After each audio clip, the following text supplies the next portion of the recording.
burn ban now in effect across New York as firefighters continue their efforts to control the wind-driven wildfires. And from the suburbs to the city, more fire trouble as a transformer goes up in flames, causing massive service disruptions for Amtrak customers at Penn Station. Good evening. Thanks for being with us. I'm Steve Lacey. And I'm Teresa Priolo in for Natasha. The windy conditions not helping any of the fire situations today.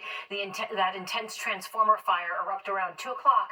It took about 4 hours to get it under control. That's right. It all unfolded in the Van Ness section of the Bronx. That's where Michelle Ross joins us with the latest tonight. Michelle. Steve, Teresa, there were actually 3 different fires here tonight, 2 different locations, but all in the same general area. The first starting at a warehouse facility about a quarter of a mile away from that Amtrak fire, which is what's causing all of these commuter headaches. And it only started about 15 minutes later. Now, the transformer explosion set those Amtrak tracks on fire at around 2:30 this afternoon in the Bronx. The FDNY says it took them a while to put it out because they said they had to stop all train traffic and also had to have the power removed from the overhead wires and also the power removed from the transformer. Black smoke could be seen billowing into the sky. The fire then spread to a nearby Con Edison facility where 3 cars in that parking lot also caught fire. But about 15 minutes before, another fire broke out about a quarter mile away on Bronxdale Avenue at a 60,000 square foot warehouse storing cars, car parts, and other items. That went to a 3rd alarm. Now, it's unclear if these 2 fires are unrelated, these 2 locations rather are related, but the Amtrak fire resulted in major disruptions for commuters. Amtrak service between Penn Station and New Haven are suspended in both directions. Now, firefighters did see a brush fire, but they are not confirming yet if that was the cause of any of these fires.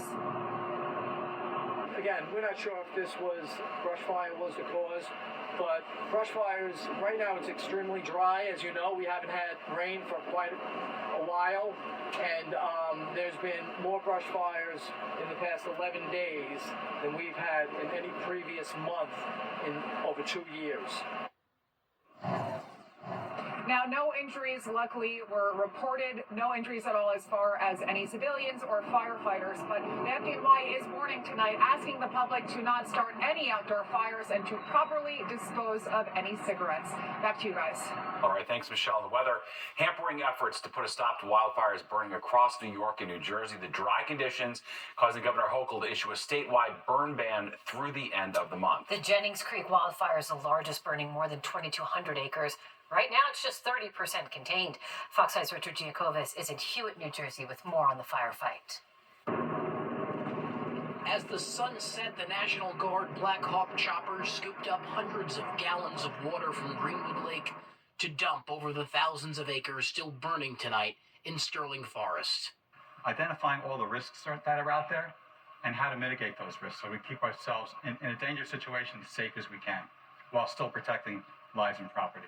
Brave fire crews and park rangers from as far as East Hampton have come to help fight this wildfire as it burns across 2 counties between New York and New Jersey. They're out there in a forest that is scorching with fire, hard to breathe. I am so in awe of all of them. Governor Kathy Hochul visiting the Greenwood Lake Firehouse today, issuing a statewide burn ban which prohibits the starting of outdoor fires for purposes of brush and debris disposal, as well as uncontained campfires, recreational fires, and open fires used for cooking. Grilling has already been banned in all New York City parks. The conditions we're facing are still pretty dire. This is one of the driest Octobers we've had on record. Hochul also addressing the exhaustion and the emotional toll this has taken on these firefighters who lost one of their own this weekend.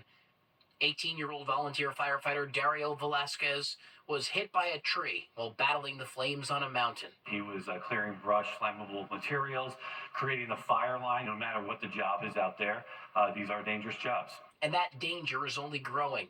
Those who live along the lake with homes that back up against the brush have been told there is no danger to their property as of now. But it doesn't mean they're not worrying and fearing the worst. It was potential evacuation, but they called it off. So most of us moved our vehicles to safer areas. And I kept the water on so that I could, in case there's, cinders or something to land on the house. We will not leave this crisis until we feel comfortable that everyone and every property is safe. And here's another look at that wildfire burning through 5,000 acres of brush as it moves its way south through New Jersey. In addition to all that burning, there's a level 2 drought watch across New York State. Governor Hochul and officials are asking folks to conserve water. You can do so by simple actions like not getting your car washed or doing a full load of laundry and not running that faucet, all to help conserve water and attempt to put these wildfires out. We're in Newark, New Jersey. Richard Giacobas, Fox 5 News.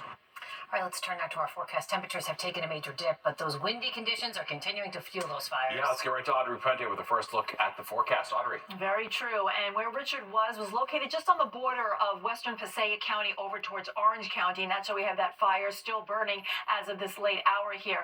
The winds are exacerbating the issue. They're coming out of the north-northwest, and they're coming anywhere between 10 to 20 miles per hour. However, gusts could be as high as 30 to 40 as we go through the rest of the evening and even into the daytime hours tomorrow, which will also not really help the problems that they're seeing in this part of the state here. Now, this northerly wind has also helped to drag some of the smoke further downstate. In fact, it was even as far south as Belmar earlier today. You can see the plume here of smoke, which was actually shifted a little bit further to the west as the winds have come from the northwest, now shifting to the north. Tomorrow, they're actually going to be coming out of the northeast, so you can see the smoke plume kind of moving in a diagonal direction here in a southwest to northeast axis. So these are the areas that need to be aware that you will see some cloudiness in your sky, or at least a bit of a haze.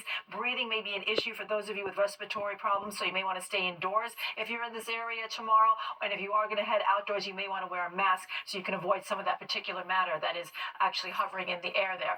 Now, with the relative humidity will be between 20 and 25%. That's actually low, and it's going to help things stay dry across the region.